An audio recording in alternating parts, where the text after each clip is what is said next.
Hello students, welcome back to our channel. तो I hope सब अच्छे होंगे। तो आज हम स्टार्ट करने जा रहे हैं क्लास 10th का केमिस्ट्री का फर्स्ट चैप्टर, जो कि है हमारा chemical reaction and equation.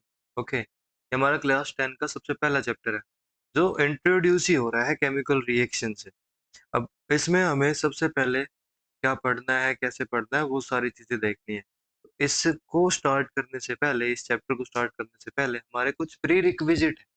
Pre requisite का मतलब होता है जो हमने पिछली क्लास में पढ़ा है।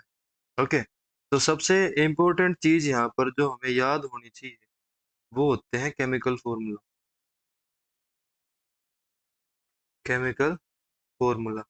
अब केमिकल फॉर्मूला की मैं बात करूं तो सब लोग अवेयर होंगे। इसकी जो डेफिनेशन थी क्लास 9th में, एटम्स एंड मॉलिक्यूल्स का ये टॉपिक था। इसकी डेफिनेशन थी सिंबॉलिक रिप्रेजेंटेशन ऑफ। इसकी डेफिनेशन थी symbolic representation of chemical compound.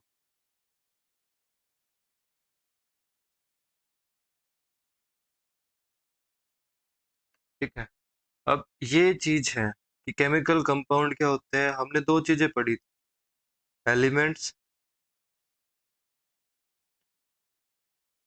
And compound. अब एलिमेंट में तो हमारे तीन पार्ट्स थे, metal, non metal and metalloids. ठीक है, कंपाउंड क्या था? कंपाउंड था जो दो या दो से ज्यादा सब्सटेंस, और वी कैन से कंपाउंड बोल दो, मॉलिक्यूल बोल दो, substance which is made from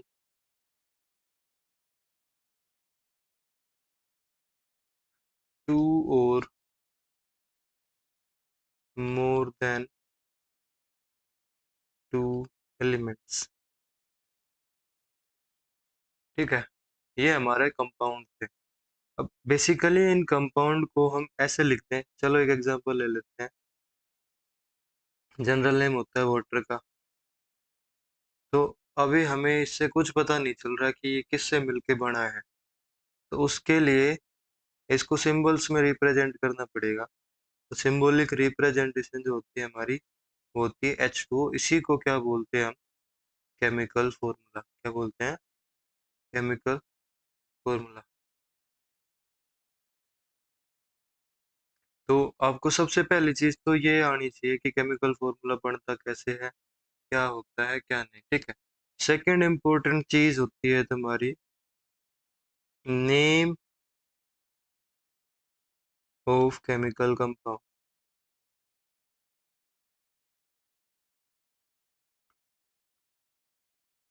ठीक है, अब नेम ऑफ केमिकल कंपाउंड तो तुम्हें बोल दिया जाए सोडियम कार्बोनेट,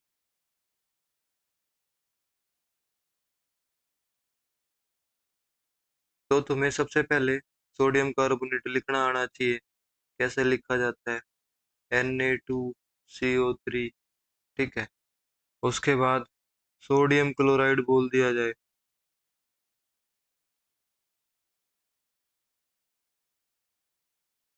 तो ये तुम्हें लिखना आना चाहिए। क्या होता है ये? NaCl। मतलब कि कंपाउंड का केमिकल फॉर्मूला लिखना आना चाहिए और कंपाउंड का केमिकल नेम पता होना चाहिए। अब इस वाली साइड ये जो लिखता है, इसको क्या बोलते हैं? Chemical name. ठीक है, ये लिखा है, ये तुम्हारा केमिकल फॉर्मूला शॉर्ट फॉर्म से रिप्रेजेंट कर देता हूँ मैं एक बार के लिए, CF से। ठीक है, ये चीज होती है। सेकंड मोस्ट इंपॉर्टेंट थिंग होती है symbols of element and valency. अभी वैलेंसी में आपको दो चीजों की वैलेंसी याद रखनी है, एक तो एलिमेंट्स की, सेकंड है पॉली एटॉमिक आयंस, और जितने भी हमारे आयंस है, मेजरली पॉली एटॉमिक आयंस मैंने इसलिए बोला कि पॉली एटॉमिक आयंस से हमारे थोड़े से टेंथ के अकॉर्डिंग कॉम्प्लेक्स कंपाउंड्स बनते हैं पॉली एटॉमिक आयंस, और I can say valency of ions, valency of ions. आप क्लास नाइन्थ में जाओगे, चैप्टर 3, चैप्टर 3 में इस पर्टिकुलर टॉपिक के ऊपर एक पूरी टेबल गिवन है, इस पर्टिकुलर टॉपिक के ऊपर एक पूरी टेबल गिवन है। अगर आपको नोट्स बनाने हैं तो आप वहां से टेबल को कॉपी कर सकते हैं इंट्रोडक्शन ऑफ दिस चैप्टर में। ठीक है, उसके बाद एलिमेंट्स, एलिमेंट्स बेटा आपको याद होने चाहिए टिल 30, टेंथ के लेवल पे बोल रहा हूँ मैं, टेंथ के लेवल पे आपको टिल 30 एलिमेंट्स याद होने चाहिए। ओके, अब टिल 30 एलिमेंट्स आपको याद होंगे, तो वो कैसे याद होंगे? एलिमेंट नेम, उनका एटॉमिक नंबर और वैलेंसी,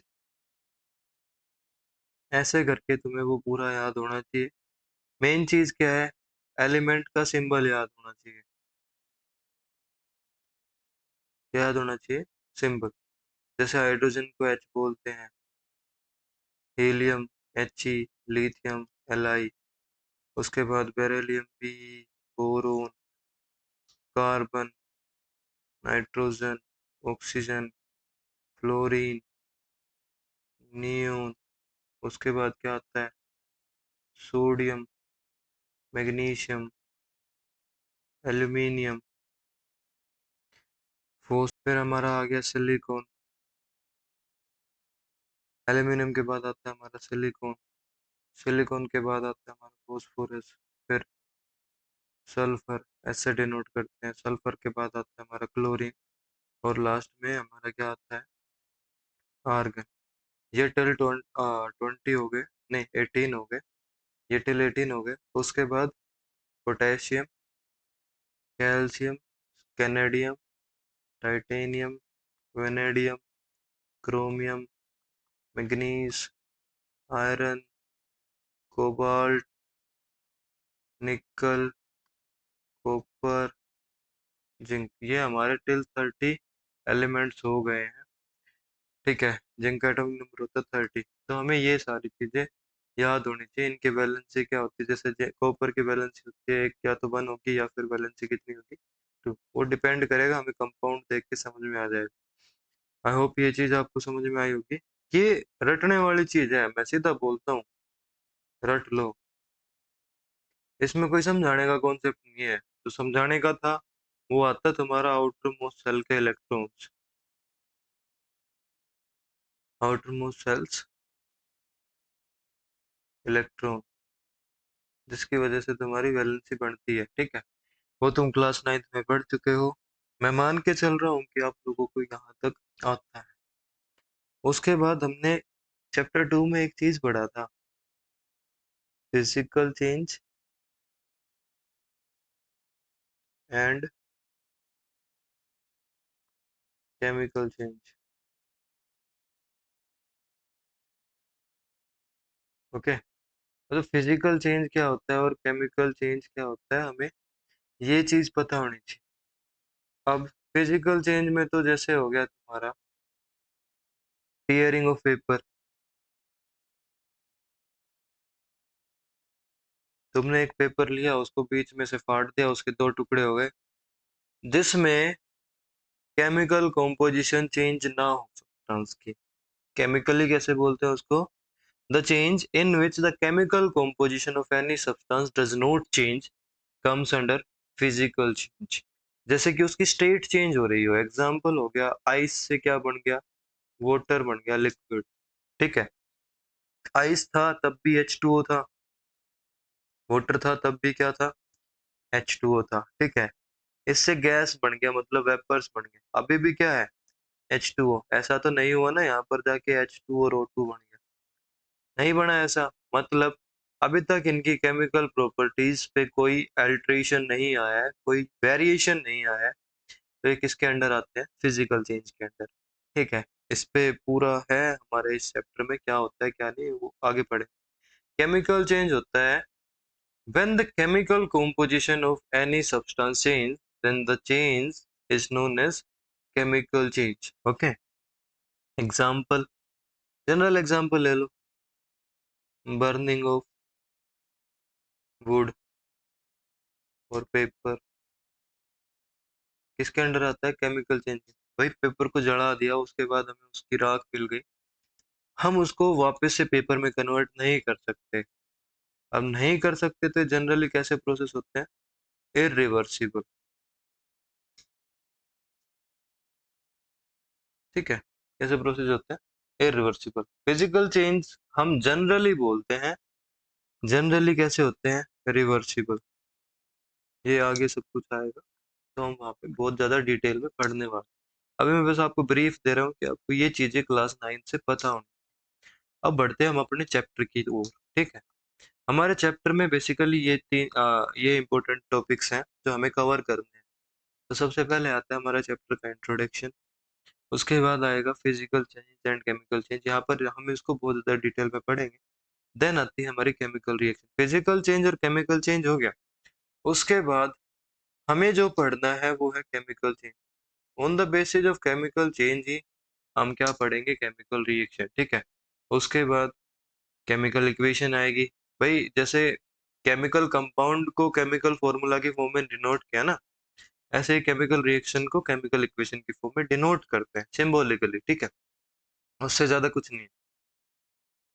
उसके बाद आएगा तुम्हारा टाइप ऑफ केमिकल रिएक्शन, जिसमें बेसिकली सेम सेम टाइप की रिएक्शन को एक पर्टिकुलर पार्ट में डाल दिया, दूसरे टाइप की रिएक्शन को दूसरे पार्ट में डाल दिया, ऐसे करके कुछ पार्ट्स बना रखे हैं।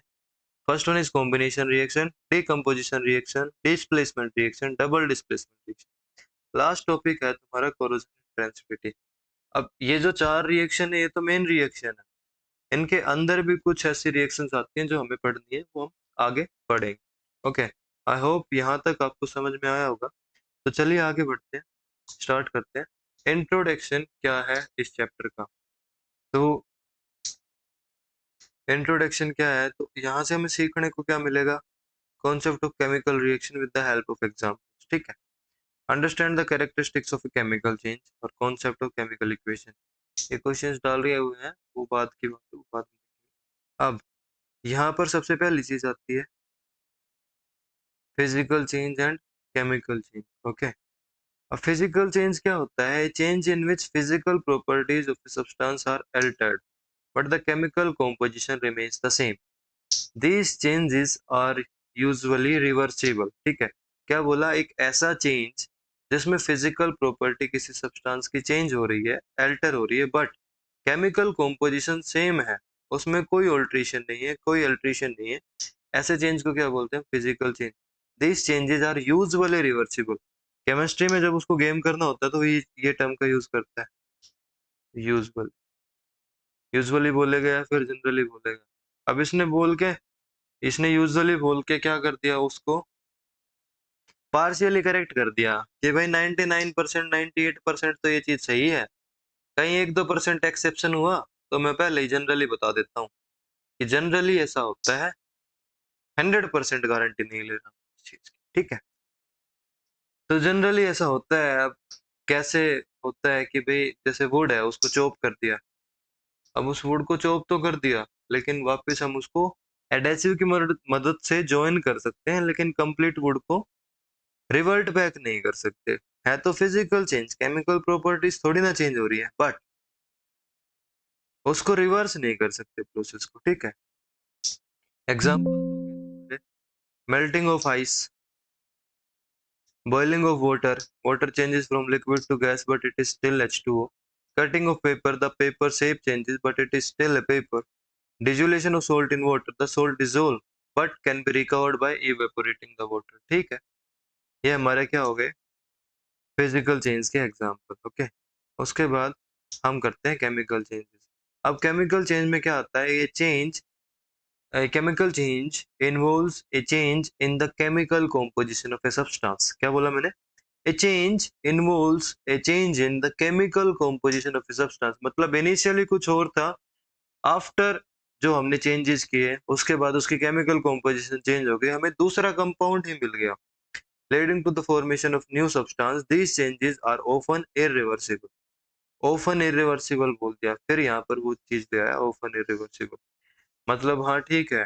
फिर उसने बोला कि हाँ भाई 99-95% तो ठीक है, बट कभी कभी रिवर्स भी हो सकती है ये प्रोसेस।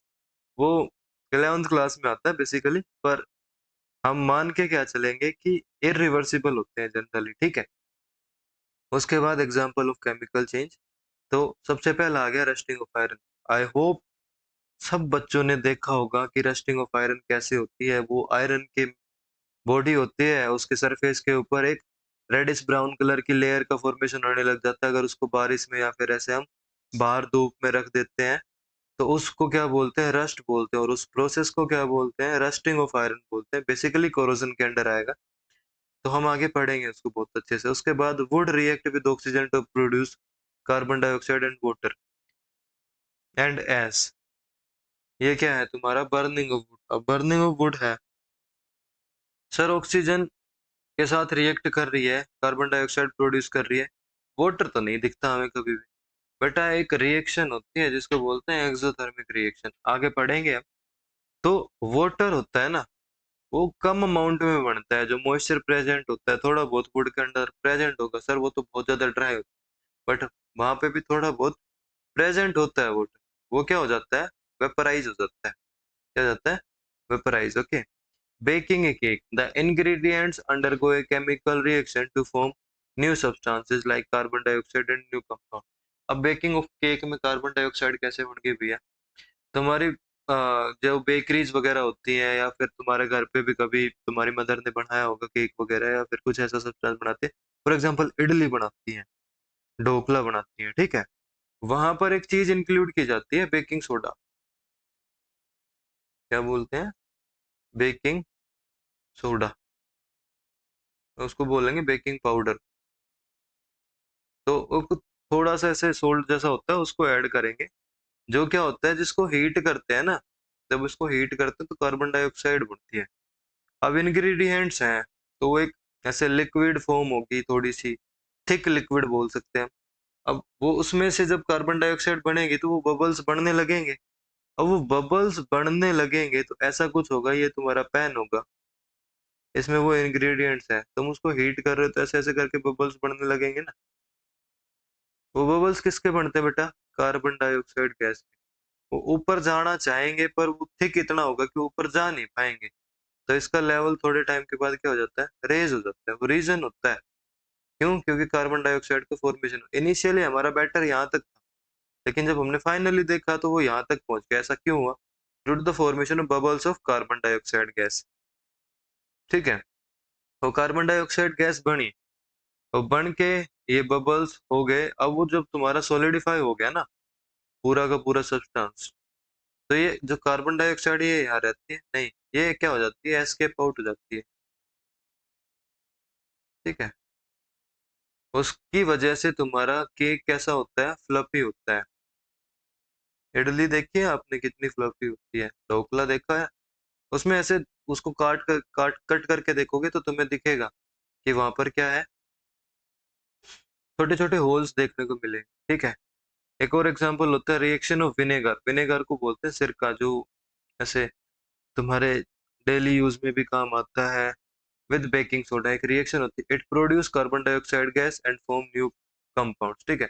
तो बेसिकली ये सारी चीजें जो केमिकल चेंज के अंडर देखते हैं, वो केमिकल रिएक्शंस के अंडर होती है। ओके। आई होप आपको केमिकल चेंज तक सब चीजें समझ में आई होगी। कल से हम स्टार्ट करेंगे केमिकल रिएक्शन, कि केमिकल रिएक्शन क्या होती है क्या नहीं होती, और बाकी सारी चीजें। चैप्टर काफी अच्छा है। बच्चों को दिक्कत इस चैप्टर में ये आती है कि सर ये सारी चीजें तो हो जाती हैं, बट रिएक्शंस याद नहीं होती। क्या याद नहीं होती? रिएक्शंस याद नहीं होती। अब रिएक्शन को सिंपल याद करने का तरीका है बेटा, write as much as you can.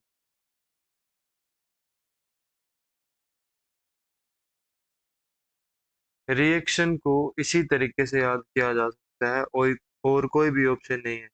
अगर मैं यहाँ पर तुम्हें मैकेनिज्म बताने जाऊंगा रिएक्शन कैसे हुई, क्यों हुई, किस लिए हुई, तो तुम्हारे ना समझ में आएगा, ना उतनी डिटेल में मैं आप लोगों को समझा पाऊंगा, क्योंकि आपके कॉन्सेप्ट 11 ट्वेल्थ के जो होने चाहिए वो नहीं है। ओके, तो हम जितना लिख के प्रैक्टिस करेंगे रिएक्शंस को, उतना हमारे लिए अच्छा होगा, उतने इजीली हमारे कॉन्सेप्ट हमें समझ में आएंगे, और बाकी सारी चीजें भी उतनी ही इजी होगी हमारे लिए। तो आप अगर कर रहे हो ये सारी चीजें तो वेल एंड गुड है, बाकी अगर नहीं कर